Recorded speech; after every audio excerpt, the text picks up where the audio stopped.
I'm back, and here we are in what's called this drop C. Sorry, my tuner's kind of going crazy. We're having this drop C standard tuning, and this is like I mentioned, this is what used to be the standard banjo tuning, and it sounds like this. And it's kind of dissonant, open. It's not really attuned to a chord like we're used to. To play a C chord, we'll just fret on the first fret and second fret of the second and first string. So it sounds like this. And there we have a full nice chord. You could use that fingering, that fingering. I think I'd normally do it like that. Yeah. But what is really great about this tuning is that it allows us to play tunes in the key of C and conversely D if we use a capo.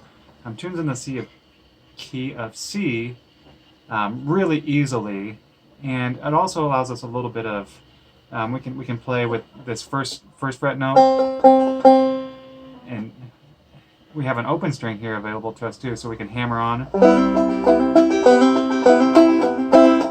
and that's just a sound that is not available in double C tuning. We can't get that, and I learned this tuning from those banjo on Kyle Creed banjo or lessons on his porch. I can't remember what the CD is, but I think Mike has it. So ask him to dig that one up.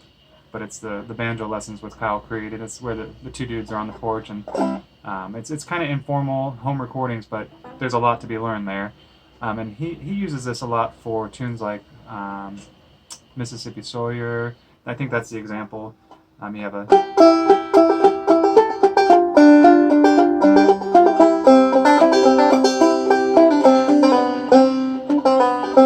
that's where this tuning comes in hand. It's just that one note. But that pull off is just it's a sound that's not part of double C.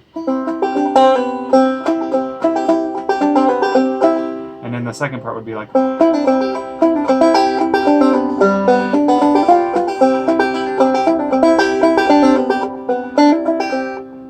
So this tuning really shines when it goes off in between the C and the G chord, or what would be the 1 and the 5 in the key of A, or pardon me, in the key of D would be the D and the A chord.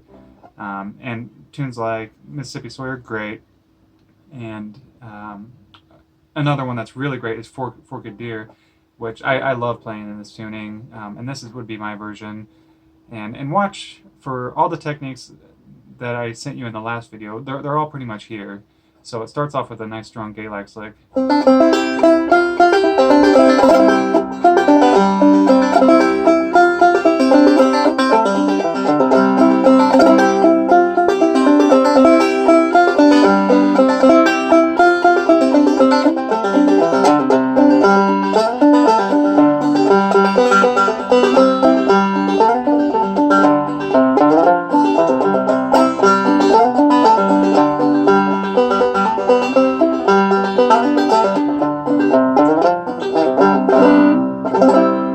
So yeah, really shines for that second part, and it allows some really fun kind of interplay with this hammer-on pull-off thing that we can do on the first fret here.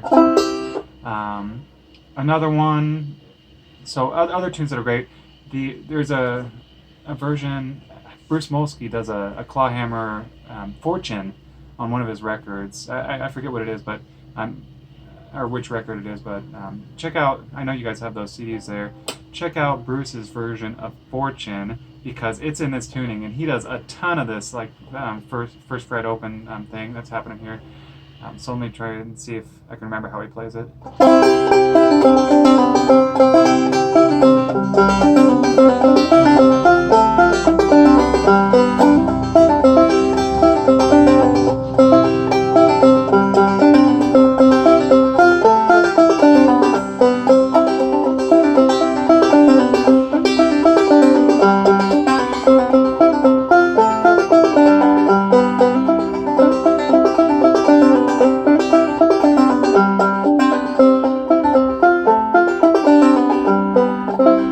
So really nice. Just adds a new flavor, a new approach to playing C tunes. So try to get comfortable with this, and it's really great because it's not so different than double C. It's not so great from standard tuning. There's not a ton that we have to learn that's completely new. And if you want to go for even something more old-timey or more classic, like Charlie Poole and all the old banjo players from like the 30s, 40s, before Earl Scruggs was really famous, people were playing this tuning all the time, like Charlie Poole style would be like something like that.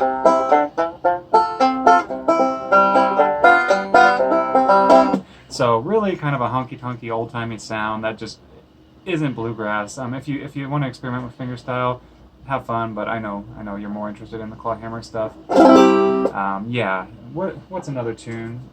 Oh, another good one is this kind of Hop High Lulu or Roustabout. There's different names for it, but this one, it starts off on like what would be the 5 chord. So and we can kind of like partially mute this low string with our thumb here, just so it doesn't get dissonant, because if we leave that open, it sounds kind of rough. So this tune, it kind of does this. We're sliding up to the 3rd fret, and it's kind of like Rubenesque way. So let's see if I can remember how this one goes.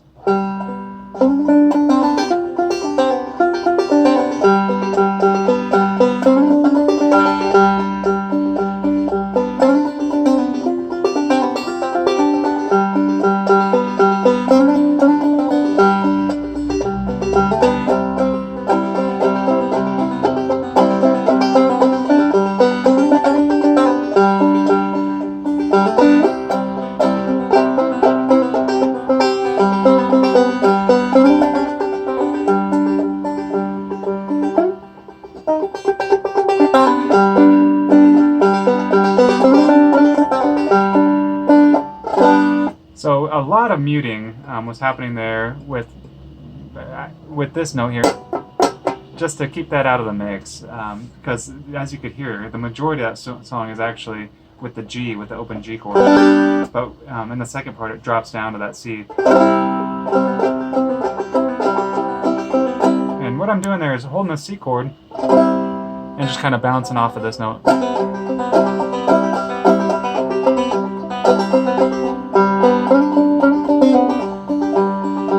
Again.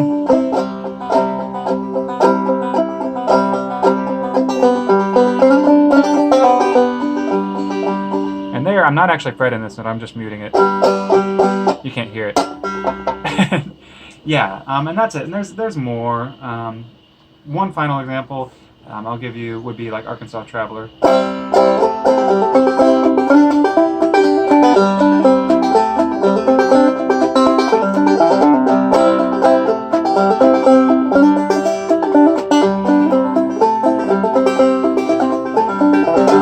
And then the second part is really great in this tuning.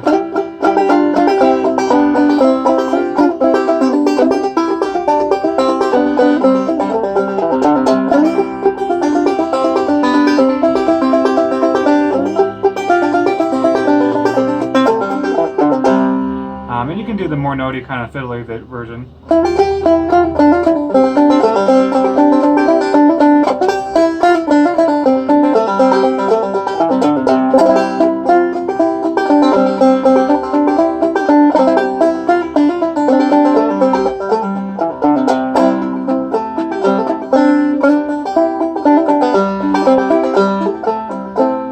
Something like that. Yeah, but you can see that once you just kind of get comfortable, it's a little bit more work holding down this chord, but once you get comfortable with this kind of hammer-on pull-off thing and just leaving that chord held down, it's a lot of fun, and you can really just kind of play with tunes that you already know and love in a new kind of light. Yeah, so one more video I'll send about playing up the neck, and it'll be a little bit shorter because there's not so much to discuss there. But yeah, hopefully these examples were good for you, and watch them, repeat them, pay attention to both hands, and try to incorporate some of these techniques into what you're playing.